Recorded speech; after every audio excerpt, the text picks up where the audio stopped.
Et il y a une grande partie du Congo qui est contrôlée maintenant par le M23, où il y a tant de gens qui sont déplacés, tellement déplacés. Alors ne pensez-vous pas que cette situation peut être d'une certaine manière vue comme ce qui se passe en Ukraine? Laissez-moi vous dire les choses ainsi. En 1864, les États-Unis d'Amérique subissaient leur conflit le plus grave de tous les temps. Plus d'Américains sont morts dans notre guerre civile. Il y avait des armées rebelles non loin de Washington. Mais les États-Unis d'Amérique ont mené à bien leur élection présidentielle.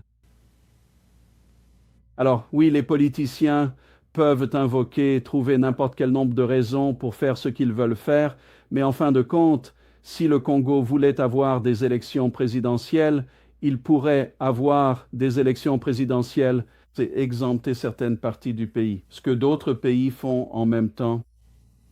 Mais si vous cherchez des raisons de retarder, vous pouvez toujours trouver des raisons de retarder.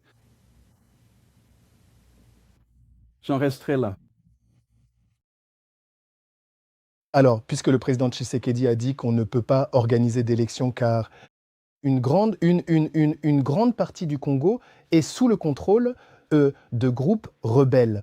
Donc, si on va aux élections sans cette partie du Congo, ce n'est pas possible avec la constitution actuelle. Alors, ne pensez-vous pas que c'est une bonne raison pour ne pas organiser d'élections au Congo?